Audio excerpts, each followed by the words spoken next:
Previous class में हमने आपको कंपाउंड के बारे में बताया था कि कंपाउंड होते क्या होते हैं। तो कंपाउंड के बारे में आपने स्टडी किया था। आज इस क्लास में हम आपको बताएंगे कि टाइप्स ऑफ कंपाउंड, कंपाउंड कितने टाइप का होता है। तो देखिए, मेनली जो आपका कंपाउंड होता है वो 2 टाइप का होता है। कौन कौन सा? ऑर्गेनिक कंपाउंड और इनऑर्गेनिक। ऑर्गेनिक कंपाउंड और इनऑर्गेनिक कंपाउंड।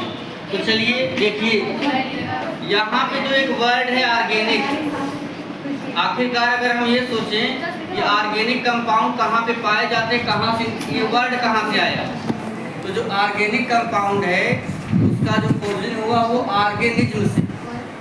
ऑर्गेनिज्म होता है लिविंग बीइंग्स, जो प्लांट और एनिमल्स होते हैं उन्हीं को हम बोलते हैं ऑर्गेनिज्म। और सबसे पहले जो ऑर्गेनिक कंपाउंड हैं उनकी डिस्कवरी कहाँ पे हुई थी? वो प्लांट और जो एनिमल होते हैं उनके बॉडी से जो केमिकल मिले थे वो क्या थे? वो मैक्सिमम ऑर्गेनिक कंपाउंड ही थे।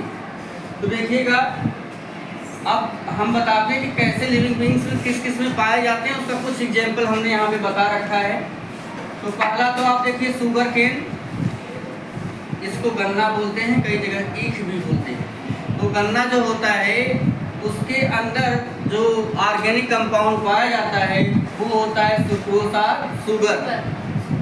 उसका मॉलिक्यूलर फार्मूला क्या है? C12H22O11। शुगर या सुक्रोज का फार्मूला क्या है? C12H22O11। तो बताइए, प्लांट में पाया गया, ये किसमें पाया गया? प्लांट। अगला है, एक आपने देखा होगा रेड एंड लाल चींटी, बहुत तेज काटती, हाँ, उसमें पाया जाता है। उसको जो है अदर लैंग्वेज में बोलते हैं फार्मेलस। क्या बोलते हैं? फार्मेलस। और उसमें जो एसिड पाया जाता है वो कौन सा होता है? Formic acid. जब आपको काटती है, बाइट करती है, तो आपके बॉडी में कौन सा एसिड इंजेक्ट करती है? Formic acid. उसी के चलते आपको जो है पेन होता है, इसके अलावा वहाँ पे स्वेलिंग आ जाती है उस टाइम के लिए। तो जो फार्मिक एसिड होता है उसी को बोलते हैं मेथनोइक एसिड, और इसका फार्मूला क्या है? HCOOH। तो ये देखिए, ये आपके एनिमल में पाया गया। अगला है आपका प्लांट का जो फूड होता है।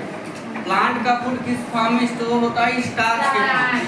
और स्टार्च का जो फार्मूला है C6H10O5 का होल n, जहाँ पे जो n की वैल्यू है n इज इक्वल टू और ग्रेटर देन 1000, मतलब C6H10O5।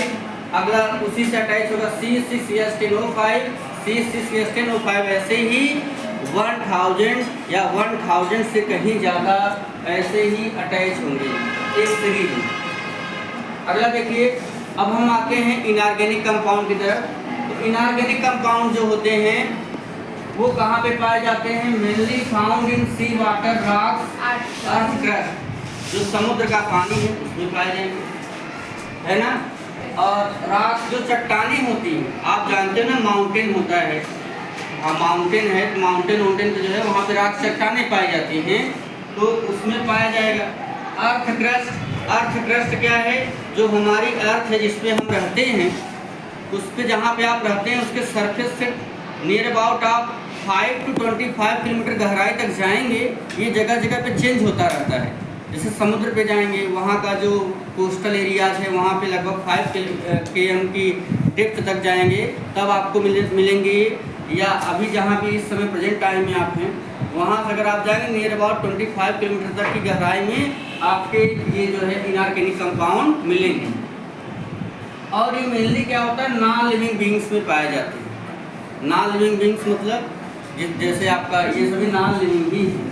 सी वाटर हो गया, अब उसके अंदर रहने वाले आपके लिविंग हैं, उनकी बात मैं नहीं कर रहा हूँ, लेकिन मेनली आपका जब सी वाटर केवल आप लेते तो वो नॉन लिविंग है, रॉक्स भी नॉन लिविंग है, और अर्थ क्रस्ट भी क्या है? नॉन लिविंग है। तो इसका एग्जाम्पल देखिए, कॉमन साल्ट और टेबल साल्ट। सी वाटर में जो आप खाने में यूज करते हैं उसको बोलते हैं कॉमन साल्ट और टेबल साल्ट, ऐसे बोलते हैं सोडियम क्लोराइड। मॉलिक्यूलर फार्मूला क्या होता है? NaCl। अगला है आपका लाइमस्टोन और चाक। आप देख पा रहे होंगे, जिससे हम यहाँ पे इसको राइट भी किए हैं। यही आपका क्या है, लाइमस्टोन, और इसी को बोलते हैं चाक, और इसी को बोलते हैं कैल्शियम कार्बोनेट। मॉलिक्यूलर फार्मूला क्या होता है, CaCO3। अब ये भी आपका नॉन लिविंग, ये भी क्या है, और आप जो साल्ट खाते हैं वो भी क्या है, नॉन लिविंग। अगर वो लिविंग होता तो साल्ट आप खा लेकर चिल्लाने लगता, वो शोर मचाने लगता, लेकिन वो क्या है, नॉन लिविंग है, इसलिए वो शोर। तो अब हम इनकी डिफिनेशन देखेंगे। अभी तो हमने केवल इनके बारे में इंट्रोडक्शन आपको बताया, कहाँ पाए जाएंगे, क्या होते हैं। अब हम आपको इसका पूरा डिफिनेशन के साथ बताएंगे कि आखिरकार एक्चुअल में ऑर्गेनिक कंपाउंड और इनऑर्गेनिक कंपाउंड की डिफिनेशन क्या है, ये किससे किससे मिल करके बने होते हैं। इस पर हमारा नेक्स्ट वीडियो होगा। तो चलिए फिलहाल तो आप इसे नोट कर लीजिए, अब नेक्स्ट आपको बताते हैं।